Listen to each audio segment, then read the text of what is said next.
¿Qué tal, chicos? Tengan ustedes muy buenos días. Esperando que se encuentren muy bien de salud, ahí en casa, con la familia. Vamos a continuar con las clases.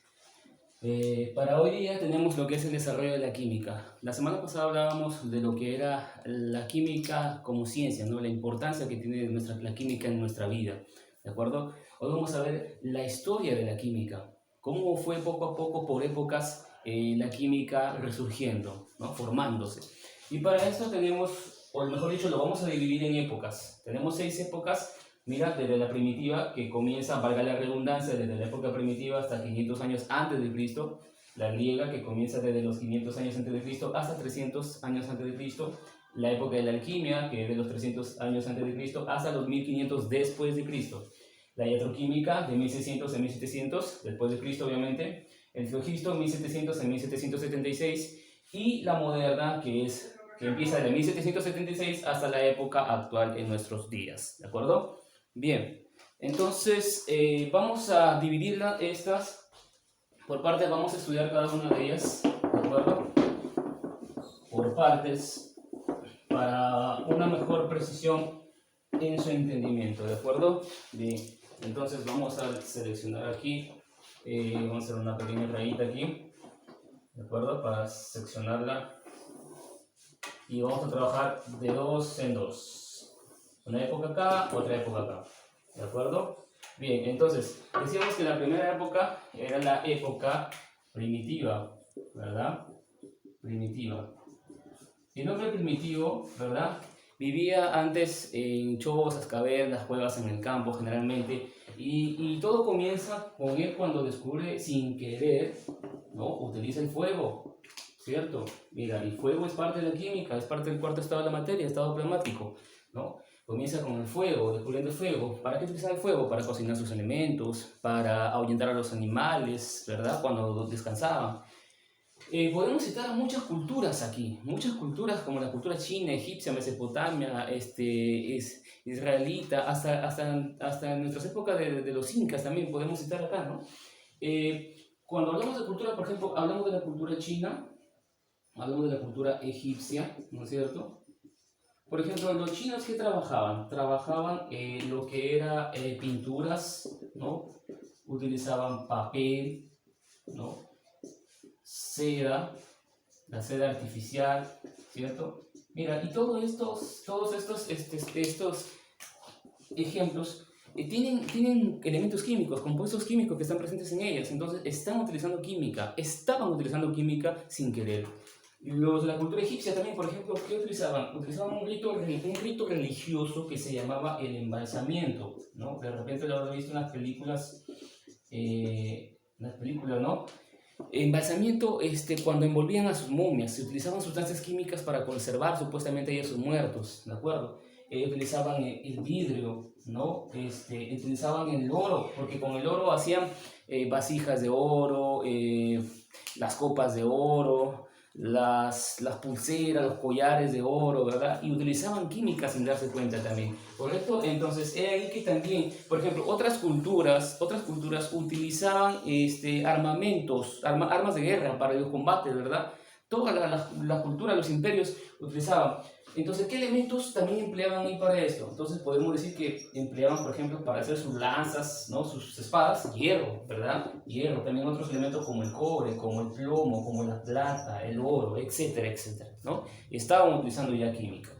Correcto, entonces ahora vamos a la siguiente época, lo que es la época griega, ¿sí? La época griega. Cuando hablamos de la época griega, hablamos de dónde? De Grecia, obviamente. ¿Dónde están quiénes? Los filósofos, ¿verdad? Los famosos filósofos, ¿de acuerdo? Uno de ellos, ¿quién es? El más importante, quizás, tenemos ahí Empédocles. Empédocles, que decía que la materia, ¿cierto? Que la materia en realidad estaba formada por los 4 elementos del universo, que eran agua, tierra, aire y fuego, ¿verdad? Y que cuando alguna de estas dos propiedades se unían, formaban propiedades como ¿quién? Por ejemplo, como la humedad, ¿no? La sequedad, el frío, el calor, ¿correcto? Eso era lo que él planteaba. Y quien apoyaba esa teoría era un científico muy famoso que era Aristóteles, ¿no? Aristóteles, quien él decía que la materia era continua, o sea que la materia no tenía fin, ¿no? Que la materia no tenía fin, era continua. Y todo esto de acá retrasó a la química como ciencia. Me tuvieron que pasar cerca de 2500 años para que recién aparezca los científicos en la época moderna y se vuelva a ver la química como ciencia al aplicar el método científico, ¿no? Esto retrasó en realidad. ¿Por qué? Porque fue algo erróneo. ¿Quiénes eran contemporáneos a ellos y quienes le contradecían a ellos? Eran los famosos filósofos Leucipo y Demócrito, su discípulo Demócrito, quienes decían que la materia era discontinua. ¿Por qué? Porque tenía un fin. ¿Quién era? El átomo. ¿Ah? El átomo era la máxima división de la materia, correcto. Y ellos estaban en lo cierto. Hoy sabemos esto, ¿verdad? Entonces, esto estaba equivocado, era equivocado, ¿no? Entonces, la realidad lo tenían ellos. Y por culpa de esos señores, pues la química se reemplazó como ciencia. Bien, ahora vamos a ver las siguientes épocas. Tenemos entonces ahora a la época de la alquimia, por aquí, ¿no? La época de la alquimia, ¿de acuerdo? Y también habíamos dicho que íbamos a ver la época de la iatroquímica, ¿de acuerdo? Cuando hablamos de la época de la alquimia, nos referimos a quién. La palabra alquimia, en realidad, antes de empezar, deriva de la palabra kimaya, del griego kimaya, ¿cierto? Que significa química, en realidad. Aquí están, ¿dónde se desarrolló la alquimia? ¿En qué culturas? En realidad, en la cultura mesopotámica. Mesopotamia, en realidad, ¿de acuerdo? Todo en esa área, todo ese sector, donde están los árabes, ¿no? ¿Y qué es lo que buscaban estos señores en realidad, los alquimistas, ¿no? ¿Qué buscaban? Buscaban dos cosas muy importantes. Buscaban la piedra filosofal, ¿no? La piedra filosofal. Y también buscaban lo que se conoce como el elixir de la vida. ¿Qué era la piedra filosofal? Era un objeto que convertía los metales en oro, ¿no? Al combinarse ese objeto con un metal formaba oro, te daban oro, buscaban riquezas. Y lo otro, el elixir de la vida, que te daba ¿qué? Era un brebaje que te daba la vida eterna, la juventud eterna. Entonces, esto era erróneo porque nunca se encontró. Pero sin embargo, en el afán de encontrar esto hay algo positivo. En el afán de encontrar esto, ellos lograron encontrar algunos elementos, ¿no? Buscando la piedra filosofal, encontraron o descubrieron algunos elementos como por ejemplo el arsénico, el antimonio y el bismuto. Ah, mira, correcto. También, digamos así, emplearon los primeros instrumentos de laboratorio, ¿no? Al ser muy experimentales, digamos, a ellos se les atribuye de que fueron los primeros que utilizaron instrumentos de laboratorio, ¿no? Eso fue el estudio que hicieron los alquimistas. Bien. Ahora, pasamos a la siguiente etapa, la época de la iatroquímica, que se conoce como ¿quién? Se conoce como química medicinal. ¿Por qué? Porque aquí se empleaban ¿qué? Plantas medicinales que ayudaban obviamente a curar las enfermedades en ese tiempo. ¿Quién es el máximo representante aquí? El máximo representante es el señor Paracelso. Paracelso, ¿de acuerdo? Que se encargaba de encontrar esas plantas medicinales, ¿no? Incluso dio 7 leyes de cómo cuidar la salud, ¿no? Ahí tenemos a la época de la iatroquímica, entonces. Bien, y por último, vamos a ver aquí las dos épocas que faltan, que vienen a ser lo que es la época de Flogisto y la época moderna. ¿De acuerdo? Ya nos estamos acercando a la época actual. Recuerda que la época del Flogisto está comprendida entre los años 1600 a 1700, ¿no? 1776, por ahí, 1770, 1776. ¿De acuerdo? ¿Por qué se llama Flogisto? Porque aquí aparece un señor que se llamaba George Stahl, ¿ya? George Stahl, quien decía que habían algunos elementos que presentaban algo que se llama flogisto, y que cuando se quemaban, obviamente con oxígeno, se quemaban, liberaban este flogisto, ¿no? Se perdía este flogisto, o en algunos casos dice que se ganaba, ¿no? O sea, te daba otra sustancia, pero se perdía o se ganaba este flogisto en realidad. Eso era lo que decía Stahl, por eso a esa época se le llama la época del flogisto, ¿de acuerdo? Lo cual, esto de aquí queda erróneo y descartado. ¿Por qué? Porque aquí aparece en la época moderna un señor que se llama, vamos a ponerlo aquí, ¿no? Se llama aquí Antonio Lavoisier, ¿no? Es considerado el padre de la química moderna, ¿no? ¿Por qué? Porque él hizo un experimento, ¿no? Y garantizó la ley de la combustión. ¿Qué significa la combustión? Correcto, quemar con oxígeno significa combustión, quemar, obviamente quemar, pero se dio cuenta que cuando realizó esto, se dio cuenta que la materia no se creaba ni se destruía, ni se destruye. Eso es la ley, ¿no? La ley de la conservación de la masa. Y esa teoría, esa ley de la conservación de la masa destruyó la teoría del flogisto, obviamente. ¿Por qué? Porque el flogisto no existe en realidad, nunca ha existido, ¿correcto? Entonces, la masa no se crea ni se destruye, solamente se transforma, ¿no? Es todo lo contrario a lo que decía Stahl con su teoría del flogisto, ¿verdad? Muy bien, hizo más experimentos, oxidación, calcinación, descubrió los componentes del aire como el nitrógeno, el oxígeno, introdujo la balanza, ¿no? Muchos otros aportes.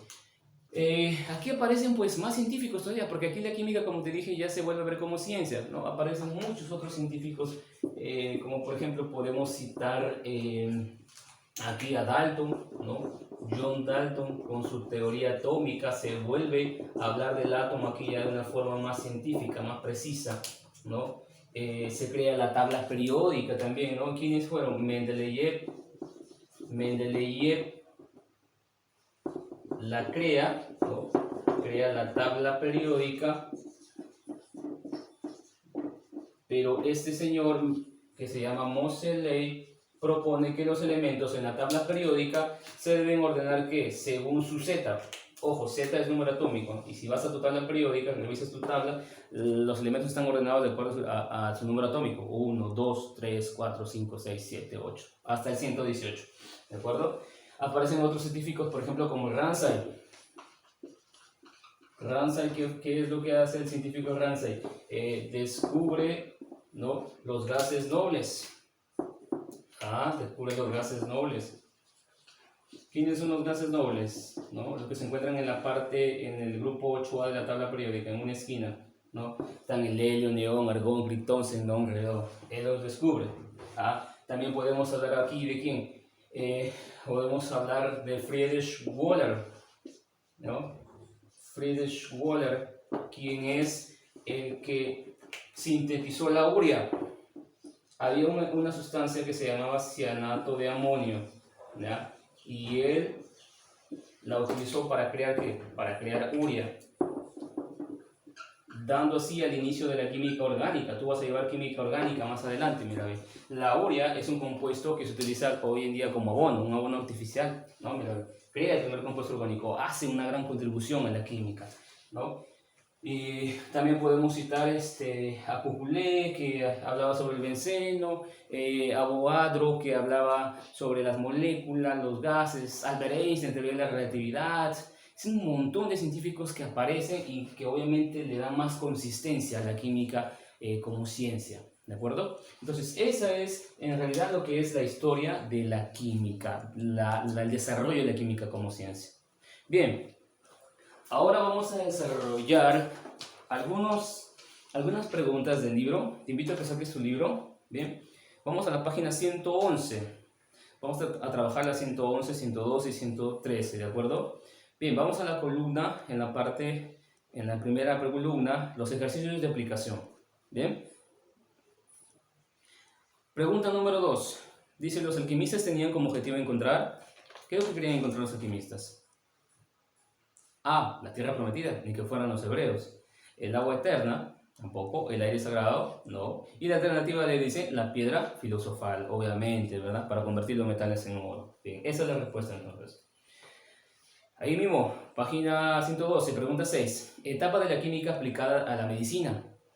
¿Cuál sería? A ver, te voy a dar 5 segundos para que te autoevalúes. 1, 2, 3, 4, 5. Y la respuesta es la D, iatroquímica. Acuérdate, iatroquímica significa química medicinal. Ahí mismo, pregunta 7. Propuso la teoría del flogisto. Aquí la tienes. ¿Cómo se llama el señor? George Stahl, ¿verdad? Alternativa A. Seguimos en la página 112. Pregunta 9. Propuso el uso de símbolos y la nomenclatura química de los elementos. Ah, ya, esa no te la he contado. Pero apareció este señor que se llama Jacob Berzelius, quien le da una nomenclatura a los elementos químicos. O sea, ¿por qué el calcio se representa como Ca? Calcio. ¿Por qué el flúor es F? ¿Por qué el yodo es I? ¿Por qué el magnesio es Mg? Él le da esa representación literal a los elementos químicos para representarlo. Los alquimistas antes le daban a los elementos químicos, los representaban con figuras, ¿no? Con figuras. ¿De acuerdo? Bien. Pregunta 15 en la página 113, la última, ¿de acuerdo? Dice, fue el descubridor de la mayoría de los gases nobles. ¿Quién fue? Este señor acá, hablamos de él, ¿no? Ranyzek. Ranyzek descubrió los gases nobles, la mayoría. Correcto, bien. Ahora tú vas a hacer la tarea, ¿de acuerdo? Y de la tarea vas a hacer del TEC, ¿no? De la página 111 vas a hacer la 1 y la 4. De la página 112 vas a hacer la 6, la 7 y la 10. Y de la página 113 vas a hacer la 11, 12, 14 y 15, ¿de acuerdo? Bien, esperando sé que lo vas a hacer muy bien. Me despido de ti, deseándote un buen día y bendiciones. Nos vemos hasta la otra oportunidad.